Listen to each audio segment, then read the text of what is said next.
324 ہجری میں فوت ہوئے ہیں امام ابو الحسن الاشعری رحمہ اللہ تعالی۔ وہ فرماتے ہیں کہ وَهُوَ مَعَكُمْ أَيْنَمَا كُنْتُمْ وَفَسَّرَ بِذَلِكَ أَهْلُ الْعِلْمِ بِالتَّأْوِيلِ أَنَّ عِلْمَهُ مُحِيطٌ بِهِمْ حَيْثُ كَانُوا، کہ یہ جو آیت ہے نا کہ تم جہاں بھی ہوتے ہو اللہ تمہارے ساتھ ہوتا ہے، اہل علم جو تفسیر کے ماہرین ہیں، اہل سنت جو ہیں، ائمہ دین جو ہیں، مرزا صاحب امام ابو الحسن اشعری رحمہ اللہ 324 ہجری میں فوت ہونے والے، وہ فرماتے ہیں کہ اتفاقی تفسیر ہے، انہوں نے کوئی اختلاف ذکر نہیں کیا، اہل علم کا ایک ہی قول ہے کہ اللہ تبارک و تعالیٰ تم جہاں بھی ہو اس کا علم تمہیں گھیرے ہوئے ہوتا ہے، اللہ علم کے اعتبار سے تمہارے ساتھ ہوتا ہے۔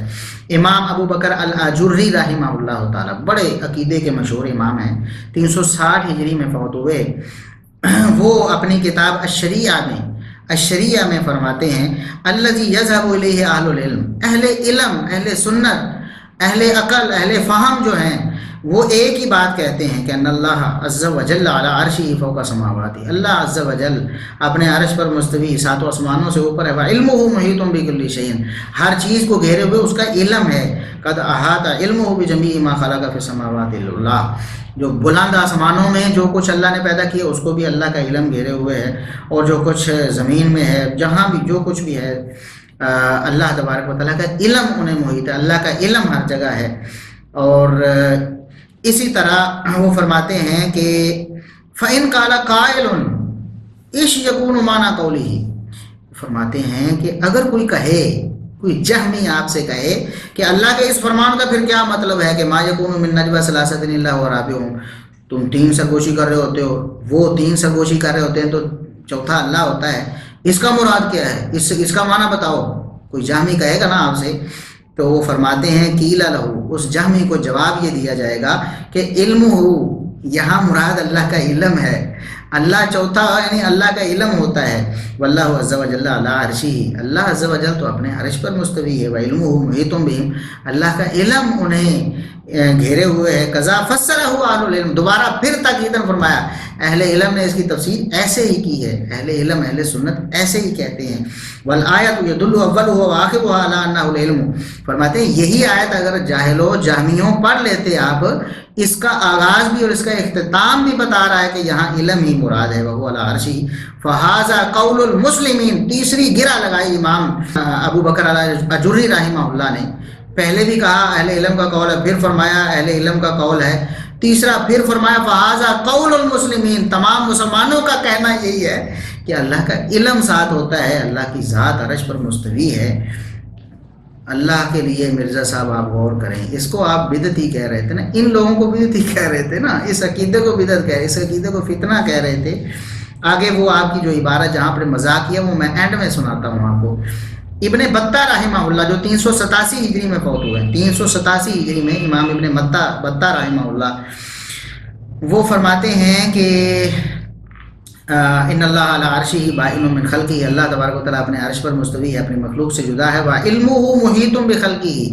اللہ کا علم اس کی تمام مخلوق کو گھیرے ہوئے ہے، اجمع المسلمون من الصحابہ والتابعین، صحابہ تابعین اس بات پر مسلمانوں کا اجماع ہے، صحابہ کا بھی تابعین کا، ان اللہ علی عرشہ، اللہ اپنے عرش پر مستوی ہے، فوق سماواتی، ساتوں آسمانوں سے بلند ہے، بائن من خلقہ، اپنی مخلوق سے جدا ہے، فاما قولہ وہو معکم، اب کسی جہمی کے ذہن میں یہ آیت آئے گی کہ وہو معکم، اللہ تو تمہارے ساتھ ہے، فہو کما قالت العلماء علمہ، تو اس کی تفسیر جیسے سارے علماء نے اتفاقی طور پر صحابہ تابعین نے کی ہے، یہ ہے کہ اللہ کا علم مراد ہے، مرزا صاحب اللہ کا علم مراد ہے، یہ سلف صالحین کا عقیدہ ہے، یہ صحابہ تابعین اور اہل سنت کا عقیدہ ہے۔ اسی طرح امام ایک ہیں امام ثعلبی رحمہ اللہ، میں بہت ساری باتیں اسکپ کیے جا رہا ہوں، بہت وقت ہو رہا ہے، لیکچر بہت لمبا ہوا جا رہا ہے، تو امام ثعلبی رحمہ اللہ 427 ہجری میں فوت ہوئے، ان کی مشہور تفسیر ثعلبی ہے، وہ فرماتے ہیں کہ اللہ کا یہ جو فرمان ہے ما یکون من نجویٰ ثلاثۃ الا هو رابعہم، 3 سرگوشی کریں تو چوتھا اللہ ہوتا ہے، تو الا هو رابعہم بالعلم، اللہ ان کے ساتھ چوتھا ہوتا ہے علم کے اعتبار سے، ذات کے اعتبار سے نہیں، علم کے اعتبار سے، یسمع نجواہم ویعلم فحواہم، ان کی سرگوشی کو اللہ سنتا بھی ہے، وہ جو کہنا چاہتے ہیں اللہ اسے جانتا بھی ہے، یہ مراد ہے۔ اس سے بعد آگے 429 ہجری میں فوت ہوئے امام ابو عمر الطلمنکی، امام ابو عمر الطلمنکی رحمہ اللہ تعالی، وہ فرماتے ہیں وَأَجْمَعَ الْمُسْلِمُونَ مِنْ أَهْلِ السُنَّةِ، اہل سنت کے سارے مسلمان اجماع کیے ہوئے ہیں مرزا صاحب، اجماع امت، تواتر عملی، تواتر تفسیری آپ اسے کہیں، یہ اجماع ہے مسلمانوں کا، اہل سنت کا اجماع ہے۔ جہمیوں کو کون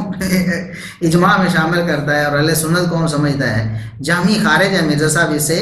وَأَجْمَعَ الْمُسْلِمُونَ مِنْ أَهْلِ السُنَّةِ، اہل سنت کے سارے مسلمانوں کا اس بات پر اجماع ہے، أَنَّ مَعْنَا، کہ اس آیت کا معنی وَهُوَ مَعَكُمْ أَيْنَمَا كُنْتُمْ، تم جہاں بھی ہوتے ہو اللہ تمہارے ساتھ ہوتا ہے۔ اہل سنت کا اجماع ہے اس بات پر، تمام مسلمانوں کا اجماع ہے اس بات پر کہ اس کا معنی کیا ہے۔ اور اس طرح کی دیگر جو آیات ہیں، ان ذالک علمہ، ان سے مراد اللہ کا علم ہے، اللہ کا علم ہے مرزا صاحب۔ وان اللہ فوق السماوات بذاتہ، اللہ اپنی ذات کے اعتبار سے تو ساتوں آسمانوں سے اوپر ہے، مستوی علی عرشہ کیف شاء، جیسے اس کی شان کو لائق ہے اپنے عرش سے اوپر مستوی ہے۔ تو عقیدہ کیا ہے کہ ان آیات سے مراد اہل سنت کا اجماعی عقیدہ نظریہ، ان آیات کی تفسیر کیا ہے؟ اللہ کا علم تفسیر ہے، نہ کہ اللہ کی ذات۔ امام ابن عبد البر رحمہ اللہ تعالیٰ 463 ہجری میں فوت ہوئے مرزا صاحب، امام ابن عبد البر رحمہ اللہ۔ تو التمہید ان کی مشہور و معروف کتاب ہے، اس میں وہ فرماتے ہیں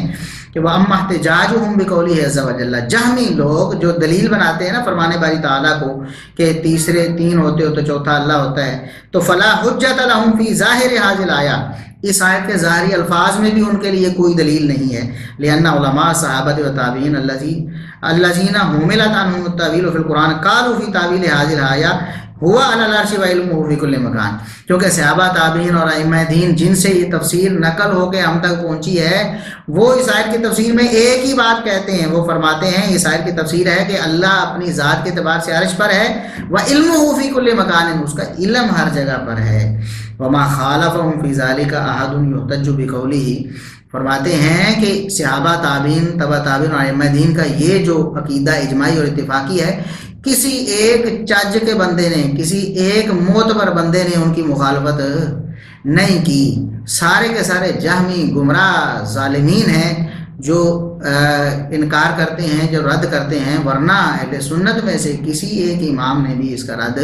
نہیں کیا۔ یہ اجماعی اور اتفاقی عقیدہ ہے کہ یہاں مراد اللہ کا علم ہے، اللہ کی ذات ہرگز نہیں۔ امام ذہبی رحمہ اللہ فرماتے ہیں، سیر و اعلام النبلاء، یہ ان کی مشہور و معروف کتاب ہے، وہ فرماتے ہیں قلت الجہمیۃ یقولون، میں کہتا ہوں، علامہ ذہبی رحمہ اللہ فرماتے ہیں میں کہتا ہوں کہ الجہمیۃ یقولون، جہمیہ یہ کہتے ہیں کہ ان الباری تعالی فی کل مکان، اللہ تبارک و تعالی ہر جگہ ہے۔ تو والسلف یقولون، سلف صالحین کیا کہتے تھے؟ ان علم الباری فی کل مکان، اللہ کا علم ہر جگہ ہے۔ جہمیہ اور اہل سنت کا، سلف صالحین کا فرق کیا ہے؟ جہمیہ کہتے تھے اللہ ہر جگہ ہے، سلف صالحین کہتے ہیں اللہ کا علم ہر جگہ ہے۔ تو وہ فرماتے ہیں وَيَحْتَجُّونَ بِقَوْلِهِ تَعَالَى وَهُوَ مَعَكُمْ أَيْنَمَا كُنْتُمْ، جہمی اپنی دلیل اس آیت کو بناتے ہیں کہ تم جہاں بھی ہوتے ہو اللہ تمہارے ساتھ ہوتا ہے۔ اسی طرح دوسری آیات کو بناتے ہیں تو یعنی بالعلم، حالانکہ اللہ مراد یہاں علم کو لے رہا ہے، اپنی ذات کو نہیں لے رہا، اللہ کا علم ان کے ساتھ، تمہارے ساتھ، ان کے ساتھ ہوتا ہے۔ وَيَقُولُونَ، اہل سنت یہ کہتے ہیں اِنَّهُ عَلَىٰ عَرْشِهِ اسْتَوَىٰ، اللہ تبارک و تعالیٰ ذات کے اعتبار سے تو اپنے عرش پر مستوی ہے، کما ناطق بہ القرآن والسنہ، جیسا کہ قرآن و سنت نے بتایا ہے۔ حافظ ابن کثیر رحمہ اللہ تعالیٰ 774 ہجری، خاتمۃ المفسرین، ابن جریر طبری امام المفسرین، آغاز وہاں ہوا اور یہاں اختتام ہوا، خاتمۃ المفسرین۔ حافظ ابن کثیر رحمہ اللہ 774 ہجری میں فوت ہوئے ہیں، 8ویں صدی ہجری میں۔ وہ فرماتے ہیں کہ ما یکون من نجوى ثلاثہ، یہ جو آیت جہمی دلیل بناتے ہیں مرزا صاحب، جس کو آپ دلیل بناتے ہیں، فرماتے ہیں ای مطلع علیہم یسمع کلامہم وسرہم ونجواہم، کہ اللہ تبارک و تعالیٰ ان پر مطلع ہے، اطلاع پائے ہوئے ہے، ان کی کلام کو سنتا ہے، ان کی پوشیدہ باتوں کو جانتا ہے، ان کی سرگوشیوں کو جانتا ہے۔ وَرُسُلُهُ أَيْضًا مَعَ ذَلِكَ تَكْتُبُ مَا يَتَنَاجَوْنَ بِهِ مَعَ عِلْمِ اللَّهِ بِهِ وَسَمْعِهِ لَهُ، اور اللہ کے فرشتے بھی لکھتے ہیں اس کو۔ یہ وہ بات تھی جس کو آپ نے کہا کہ کتنا ظلم کر دیا، اس بات کا تو انکار کیا ہی نہیں مفسرین نے کہ اس سے مراد اللہ تبارک و تعالیٰ نہیں ہے، یعنی اللہ کا علم نہیں ہے، اللہ کا علم تو ہے۔ وہ کہتے ہیں کہ اللہ کے فرشتے بھی لکھ رہے ہیں۔ اتنی سی بات کو آپ نے زیب داستان کے لیے کہا کہ ان کا ظلم دیکھیں نعوذ باللہ۔ تو امام خاتمۃ المفسرین فرماتے ہیں کہ وَلِهَذَا حَكَى غَيْرُ وَاحِدٍ الْإِجْمَاعَ أَنَّ الْمُرَادَ بِهَذِهِ الْآيَةِ مَعِيَّةُ عِلْمِهِ تَعَالَى۔ فرماتے ہیں کہ کئی ایک علماء نے اس بات پر اجماع نقل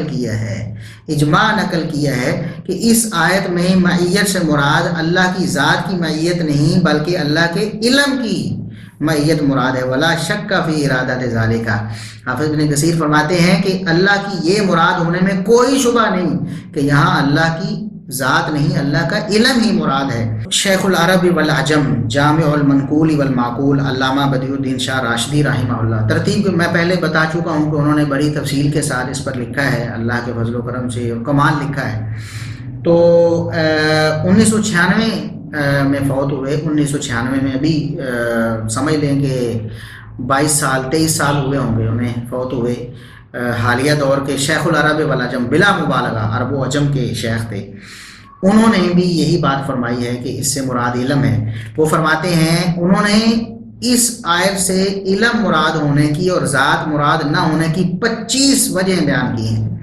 25 طرح سے یہ ثابت کیا ہے کہ اس آیت میں علم مراد ہے، ذات باری تعالیٰ مراد نہیں ہے۔ اور جہمیہ کا یہ استدلال کرنا کہ اللہ ہمارے ساتھ ہے، اللہ اوپر بھی ہے، اللہ یہاں بھی ہے، یہ بالکل غلط ہے۔ یہ بدیع الدین شاہ راشدی رحمہ اللہ کی کتاب توحید خالص ہے، اسکین آپ اپنی اسکرین پر دیکھ رہے ہیں۔ وہ فرماتے ہیں یہاں معیت من حیث العلم مراد ہے، یہاں معیت من حیث العلم مراد ہے۔ اور پھر وہ فرماتے ہیں سلف صالحین کی اجماعی تفسیر بھی یہی ہے۔ اور آگے انہوں نے جو اجماع ہم نے وہ باتیں نقل کی ہیں ائمہ دین کی، وہی انہوں نے نقل کی ہیں۔ اسی طرح وہ فرماتے ہیں کہ سلف سے خلف تک مفسرین بھی یہی تفسیر کرتے رہے، پھر انہوں نے تفسیروں کے حوالے بھی دیے، کچھ کے ہم نے بھی دے دیے ہیں۔ ہم نے تو آغاز اور اختتام دونوں کے حوالے دے دیے، آغاز تفسیر طبری سے، اختتام تفسیر ابن کثیر سے۔ تو پھر وہ کہتے ہیں کہ آیت کا سیاق بھی اسی معنی کو مقتضی ہے کہ اس لیے کہ آیت کی ابتدا بھی اللہ کے علم سے ہوتی ہے اور انتہا بھی اللہ کے علم پر ہوتی ہے، جیسا کہ امام احمد کے قول سے معلوم ہوا۔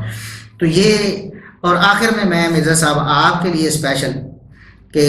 شیخ محدث الاثر زبیر الزئی رحمہ اللہ تعالیٰ کا بھی یہی عقیدہ نظریہ تھا۔ انہوں نے بھی اپنی کتاب میں تفصیل کے ساتھ یہ بتایا ہے۔ شیخ صاحب 2013 عیسوی میں فوت ہوئے ہیں، آج سے 5 سال اور کچھ عرصہ پہلے۔ تو حالیہ دور کے، اور آپ انہیں حق گو عالم دین کہتے ہیں نا، ان کی حق گوئی ملاحظہ فرمائیں۔ وہ فرماتے ہیں کہ یہاں سے اس آیت سے اللہ کا علم مراد ہے۔ جہمیہ نے بالکل غلط استدلال کیا ہے ان آیات سے یا ان احادیث سے، ایسا کچھ ثابت نہیں ہوتا۔ مراد اللہ کا علم ہے جیسا کہ بتا دیا گیا ہے۔ شیخ صاحب نے بھی تھوڑا لکھا ہے، تفصیلاً تو نہیں، اختصاراً لکھا ہے، اور شیخ العرب والعجم شیخ بدیع الدین شاہ راشدی رحمہ اللہ کا حوالہ بھی دیا ہے۔ تو آپ کو بھی چاہیے مرزا صاحب کہ آپ بھی سلف صالحین کے عقیدے کو اپنائیں، اسے مانیں۔